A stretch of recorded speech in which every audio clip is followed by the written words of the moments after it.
என்ன நிம்மி உங்களுக்காக நிறைய சப்போர்ட் பண்ணி பேசியிருந்தேன். ஆனால் இப்போல்லாம் உங்களை பற்றி நினச்சாலே எனக்கு ரொம்ப கஷ்டமாக இருக்குது. நானும் உங்களை ஃபாலோ பண்ணதுலேருந்து பார்க்குறேன். உங்களுக்காக சப்போர்ட் பண்ணவங்க யாருக்குமே நீங்கள் உண்மையாகவே இல்லை. உண்மையாக சொல்கிறேன். அவங்கள பிரச்சனையில் மாட்டி விட்டு போட்டு நீங்கள் அப்படியே தப்பிச்சு போயிடுறீங்க. உங்களுக்காக நின்னவங்க அவங்கள நிறைய கஷ்டங்களை அனுபவிக்கிறாங்க. ஆனால் அதுக்கு உங்களுக்கு சம்மந்தமே இல்லைங்கிற மாதிரி பேசுகிறீங்க. உங்களையெல்லாம் நினச்சா எனக்கு ரொம்ப வெக்கமாக இருக்குதுங்க. உங்களுக்காக நான் நீங்கள் நல்லவங்க அப்படி இப்படின்னு நான் எவ்வளவோ பேசினேன். அதெல்லாம் ரொம்ப தப்புன்னு தோணுது எனக்கு. இதோட உங்களை பற்றியே எனக்கு பேசுறதுக்கு விருப்பம் இல்லைங்க. என்னங்க நீங்கள் உங்ககிட்ட யாராவது ஒரு நியாயத்தை கேட்டால் என்னமோ ஒரு பெரிய டான் மாதிரி எல்லாத்தையுமே பேசுகிறீங்க. அவங்களுக்கு ஒழுங்காக பதில் சொல்லுங்கள். நீங்கள் தப்பு பண்ணிட்டேன், நான் அப்படி இருந்துட்டேன் இப்படி இருந்துட்டேன்னு ஒப்பாரி வச்சு அழுகும்போது எல்லாருமே உங்களை மன்னித்து ஏற்றுக்கிட்டாங்களே. இன்றைக்கி அவங்க ஒரு கேள்வி கேட்கும்போது உங்களால் ஏன் பதில் சொல்ல முடியல? அந்த பொண்ணு அழுதுகிட்டுக்குது, அந்த பொண்ணுக்கு ஒரு ஆறுதல் சொல்ல முடியாதான்னு கேட்டால் அதுக்கு ஏன் இப்படி எல்லாத்தையும் எடுத்து தெரிஞ்சு பேசுகிறீங்க? வருமானம் வர ஆரம்பிச்சோன்னே உங்களுக்கு மனுஷங்கள்லாம் மனுஷங்களாகவே தெரியலையே. உங்களுக்கு வருமானம் வர்ற வரையில் உங்களுக்கு எல்லாருமே நல்ல உறவுகள். இப்போவுமே உங்களுக்கு பணம் போடுறவங்க மட்டும்தான் உறவுகளாக நீங்கள் மனசில் வச்சுக்கிட்டு உட்காந்துருக்குறீங்களே தவிர, பணம் இல்லாமல் உங்களுக்கு கமாண்டு ஓட்டு ஆறுதல் சொன்னவங்களாம் இன்றைக்கி யாருமே உங்களுக்கு கண்ணுக்கு தெரியல. தயவு செஞ்சு அந்த அம்மாக்காக நீங்கள் நிறைய பேர் சப்போர்ட் பண்ணி எல்லாம் நீங்கள் கமாண்டு ஓடுறீங்க. உங்களுக்கும் நாளைக்கு இதே நிலமை தான். நான் நல்லா புரிஞ்சுக்கிட்டேங்க. இப்போல்லாம் அவங்களுக்கு நான் கமாண்டே போடுறது இல்லைங்க. நிறைய போட்டேன், அவங்களுக்கு எவ்வளவோ ஆறுதல் சொல்லி இருக்கிறேன். ஆனால் இனிமேல் எனக்கு அந்த அம்மாவோட சாவகாசமே வேண்டாம், அவங்க வீடியோவும் பார்க்க வேண்டான்னு முடிவு பண்ணிட்டேன். ஆனால் இந்த மாதிரி ஒரு பொம்பளையை நான் பார்த்ததே இல்லைங்க. தனக்காக அந்த உமன் ஸ்டார் மீடியா அந்த அம்மா வந்தாங்க. அவங்க நிறைய இந்த அம்மாவுக்கு சப்போர்ட் கொடுக்குறதுக்கு அவங்க நிறைய கஷ்டத்தை அனுபவிச்சாங்க. ஏற்கனவே கஷ்டப்பட்டு அந்த பிரச்சனையிலையெல்லாம் இருந்து மீண்டு அமைதியாக வாழ்ந்துக்கிட்டு இருந்தாங்க. கடைசியில் இந்த அம்மாவுக்காக மறுபடியும் அவங்களோட பிரச்சனையை பூரா அவங்க நிறையா சந்திக்க வேண்டியது வந்துச்சு.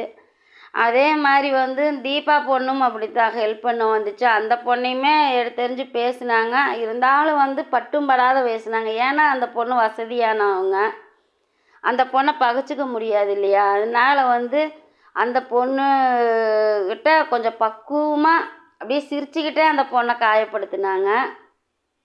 ஏன்னா அந்த பொண்ணு பெரிய இடத்துல இருக்கிற ஒன்று, அவங்கள பகைச்சிக்க கூடாதுல்ல. அதே காசு வேணும் உதவி பண்ணாதவங்க நம்ம உதவிக்கு போனாங்கன்னா அவங்கள நிறைய சிக்கலில் மாட்டி விட்றாங்க. கடைசியில் எனக்கு சம்மந்தம் இல்லைங்கிறாங்க. லைவ்லேயே உட்காந்துட்டு அந்த சத்யா பொண்ணை கூப்பிட்டாங்க. சத்யா வா போகலாம் அவங்க வீட்டுக்கு அப்படின்னு, கருப்பி வீட்டுக்கு போகிறதுக்கு. நம்ம எல்லாருமே பார்த்தோம். இன்னைக்கு கேட்டால் அவங்களுக்கு பிரச்சனை ஏற்கனவே அவங்க 2 பேர்த்துக்கு இருந்தது, அதுக்காக தான் அவள் வந்தா அப்படின்னு ஒரே இதில் சொல்லிட்டாங்க.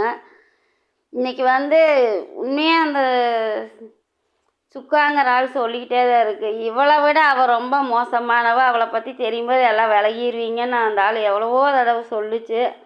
ஆனால் அதெல்லாம் நம்ம மனைவிங்கிற ஒரு இடத்துல வச்சு பார்க்கும்போது இவங்க தான் நல்லவங்கன்னு நம்மளுக்கு தோணுச்சு. இப்போ அந்த ஆள் சொன்னதெல்லாம் தான் உண்மையாக இருக்குது. இவங்கள விட அவங்க எவ்வளவோ மேல், அவ்வளோதான் நம்ம யோசிக்க தோணுது. 2 பேரும் நல்லவங்க இல்லை, 2 பேரும் சலிச்சவங்க இல்லை, அவ்வளோதான். அவளை மட்டுமே குத்தம் சொல்கிற அளவுக்கு இல்லை. அவளோட பரவாயில்ல, ஒரே ஆள் கூட வாழ்ந்துக்கிட்டு இருக்கிற இந்த ஆளை பார்த்ததுலேருந்து. ஆனால் இந்த அம்மா கணக்கே இல்லை.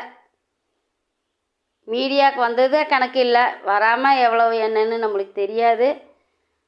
பார்த்து எல்லோரும் பழகுங்க. பணம் போடுற வரைக்கும் தான் உங்களுக்கு மரியாதை. பணம் போடுறதை நிறுத்திட்டிங்கன்னா உங்களை தூக்கி குப்பையில் ஓடுற மாதிரி போட்டுட்டு போயிரு. அதே மாதிரி இந்த அம்மாக்காக சப்போர்ட்டுக்கு கூட யாருமே போய் நிற்காதீங்க. நின்னீங்கன்னா இன்றைக்கி அவங்களுக்கு உதவிக்கு போனவங்க நிலமையெல்லாம் என்னன்னு உங்களுக்கே தெரியும். இந்த பொண்ணு கம்முன்னு பேசாமல் இருந்திருந்தா இது வாட்டிக்கு சிவனேன்னு வீடியோ போட்டுக்கிட்டு இருந்திருக்கலாம். கூட போய் சேர்ந்து இன்றைக்கி இதுக்கு பிரச்சனை இது ரொம்ப என்னத்தை சொல்கிறது. பார்த்து பழகுங்க. இதுக்கு மேலே இந்த அம்மாவை பற்றி பேசுகிறதுக்கு ஒன்றுமே இல்லைங்க. உண்மையாக அந்த ஆள் எந்த சூழ்நிலையில் இந்த அம்மாவை விட்டுட்டு அந்த அந்த அம்மாட்ட போச்சுன்னு தெரியல. உண்மை தெரியாமல் நம்ம யாரையும் பேசக்கூடாது. ஆனால் நிறையா இதில் சொல்லி இருக்குது, உங்களுக்கு தெரியாது நான் ஏன் வெளியில் வந்தேன், இவ்வளோ தூரம் என் குடும்பத்தை வெறுக்கிறேன்னு தெரியாது உங்களுக்குன்னு சொல்லி இருக்குது. அப்போ வந்து நம்மளுக்கு வந்து இந்த மாதிரி ஒரு கெட்ட பழக்கத்தில் அவங்க உண்மையை சொல்லும்போது கூட நம்மளுக்கு வந்து அது பெருசாக தெரியல, நீ பண்ணுறதா தப்பு அப்படிங்கிற மாதிரி யோசித்தோம். இப்போ நாள்பட எல்லாமே ஒன்று வெளியில் வரும்போது தான் ஒரு வேளை இப்படி இருந்திருக்குமோ, இதனால தான் வெளியில் போயிருப்பாங்களோ அப்படிங்கிற மாதிரி நம்மளுக்கு தோணுது. அதுக்காக நான் யாருக்குமே சப்போர்ட் பண்ண போகிறதில்ல. அவங்க செஞ்சது நியாயம், இவங்க செஞ்சது நியாயம்னு உண்மையாக எனக்கு புரியறத நான் உங்ககிட்ட சொல்கிறேன். வேண்டாங்க, அந்த அம்மாவை விட இந்த அம்மா ரொம்ப டேஞ்சரானவங்களாக இருக்கிறாங்க. இவங்ககிட்ட எல்லோரும் கொஞ்சம் பார்த்து பழகுங்க. முடிஞ்ச அளவு நீ இவங்க வீடியோலாம் பார்க்குறதையே தவிர்த்துருவேங்க. வேண்டாங்க, இதோட போதும். எனக்கு ரொம்ப கஷ்டமாக இருந்தது. நேற்று எடுத்தெறிஞ்ச மாதிரி எல்லாத்தையுமே லைவில் பேசுனது ரொம்ப கஷ்டமாக இருந்தது. வேண்டாங்க, இவங்க எல்லாருமே ஒன்று தான். ஆனாலும் இந்த அம்மா மேலே நிறைய தப்பு இருக்குது. அந்த ஆளை விட டேஞ்சரானவங்க இவங்க தான். அந்த ஆளாவது எப்படி போன ஒரு பொண்ணாக இருந்தாலும் பரவாயில்ல, அந்த பொண்ணு கூட நான் வாழ்வேன். ஆனால் உங்க கூட வாழ மாட்டேன். நீ என்ன தான் அழகாக இருந்தாலும் கலராக இருந்தாலும் எனக்கு நீ வேண்டாம், எனக்கு அவள் வேணும்னு போகும்போது ஏதோ இருக்குங்க. உண்மையாக சொல்கிறேன், இருக்குது.